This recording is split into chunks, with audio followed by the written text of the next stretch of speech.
Audio clip number 21، اس میں انشاءاللہ عز و جل آپ سورہ بقرہ کی آیت نمبر 57 سے لے کر 59 تک کی تلاوت، ترجمہ اور تفسیر صراط الجنان سنیں گے۔ بسم اللہ الرحمن الرحیم۔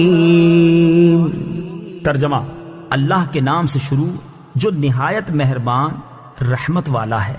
وَظَلَّلْنَا عَلَيْكُمُ الْغَمَامَ وَأَنزَلْنَا عَلَيْكُمُ الْمَنَّ وَالسَّلْوَىٰ كُلُوا مِن طَيِّبَاتِ مَا رَزَقْنَاكُمْ وَمَا ظَلَمُونَا وَلَكِن كَانُوا أَنفُسَهُمْ يَظْلِمُونَ۔ ترجمہ: اور ہم نے تمہارے اوپر بادل کو سایہ بنا دیا اور تمہارے اوپر من اور سلوہ اتارا کہ ہماری دی ہوئی پاکیزہ چیزیں کھاؤ، اور انہوں نے ہمارا کچھ نہ بگاڑا بلکہ اپنی جانوں پر ہی ظلم کرتے رہے۔ وَظَلَّلْنَا عَلَيْكُمُ الْغَمَامَ، اور ہم نے تمہارے اوپر بادل کو سایہ بنا دیا۔ تفسیر صراط الجنان میں ہے، فرعون کے غرق ہونے کے بعد بنی اسرائیل دوبارہ مصر میں آباد ہو گئے۔ کچھ عرصے بعد حضرت موسیٰ علیہ السلام نے انہیں حکم الہی سنایا کہ ملک شام حضرت ابراہیم علیہ السلام اور ان کی اولاد کا مدفن ہے اور اسی میں بیت المقدس ہے، اسے عمالقہ قبیلے سے آزاد کرانے کے لیے جہاد کرو اور مصر چھوڑ کر وہیں وطن بناؤ۔ مصر کا چھوڑنا بنی اسرائیل کے لیے بڑا تکلیف دہ تھا۔ شروع میں تو انہوں نے ٹال مٹول کی، لیکن جب مجبور ہو کر حضرت موسیٰ اور حضرت ہارون علیہم السلام کی معیت میں روانہ ہونا ہی پڑا تو راستے میں جو کوئی سختی اور دشواری پیش آتی تو حضرت موسیٰ علیہ السلام سے شکایتیں کرتے۔ جب اس صحرا میں پہنچے جہاں نہ سبزہ تھا، نہ سایہ اور نہ غلہ، تو وہاں پہنچ کر حضرت موسیٰ علیہ السلام سے دھوپ کی، گرمی اور بھوک کی شکایت کرنے لگے۔ حضرت موسیٰ علیہ السلام نے دعا فرمائی اور اللہ تعالیٰ نے اس دعا کی برکت سے ایک سفید بادل کو ان پر سائبان بنا دیا جو رات دن ان کے ساتھ چلتا، اور ان پر ایک نوری ستون نازل فرمایا جو کہ آسمان کی جانب سے ان کے قریب ہو گیا اور ان کے ساتھ چلتا، اور جب رات کے وقت چاند کی روشنی نہ ہوتی تو وہ ان کے لیے چاند کی طرح روشن ہوتا، ان کے کپڑے میلے اور پرانے نہ ہوتے، ناخن اور بال نہ بڑھتے۔ وَأَنزَلْنَا عَلَيْكُمُ الْمَنَّ وَالسَّلْوَىٰ، اور تم پر من اور سلوہ اتارا۔ تفسیر صراط الجنان میں ہے، اس صحرا میں حضرت موسیٰ علیہ السلام کی برکت سے ان کے کھانے کا انتظام یوں ہوا کہ انہیں من و سلوہ ملنا شروع ہو گیا۔ من و سلوہ کے بارے میں مفسرین کے مختلف اقوال ہیں۔ من کے بارے میں صحیح قول یہ ہے کہ یہ ترنجبین کی طرح ایک میٹھی چیز تھی جو روزانہ صبح صادق سے طلوع آفتاب تک ہر شخص کے لیے 1 سا یعنی تقریباً 4 کلو کی بقدر اترتی، اور لوگ اس کو چادروں میں لے کر دن بھر کھاتے رہتے۔ بعض مفسرین کے نزدیک من سے مراد وہ تمام چیزیں ہیں جو اللہ تعالیٰ نے اپنے بندوں کو کسی مشقت اور کاشتکاری کے بغیر عطا کر کے ان پر احسان فرمایا۔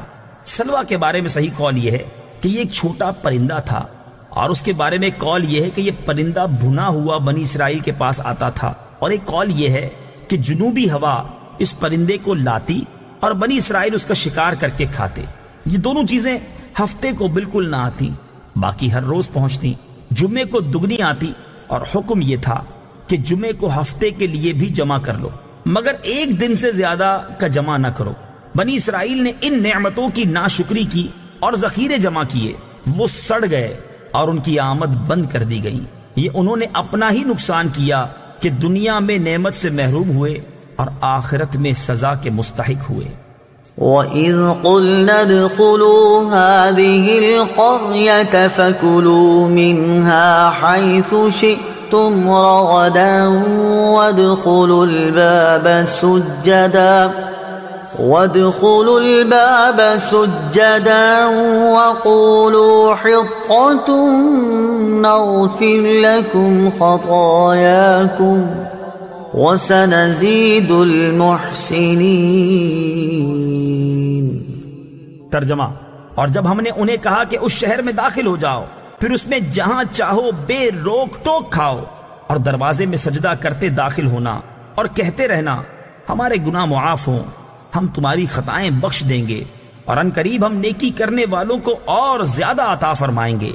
وَإِذْ قُلْنَا ادْخُلُوا هَٰذِهِ الْقَرْيَةَ، اور جب ہم نے کہا اس شہر میں داخل ہو جاؤ، اس شہر سے بیت المقدس مراد ہے، یا اریحا جو بیت المقدس کے قریب ہے، جس میں عمالقہ آباد تھے اور وہ اسے خالی کر گئے تھے۔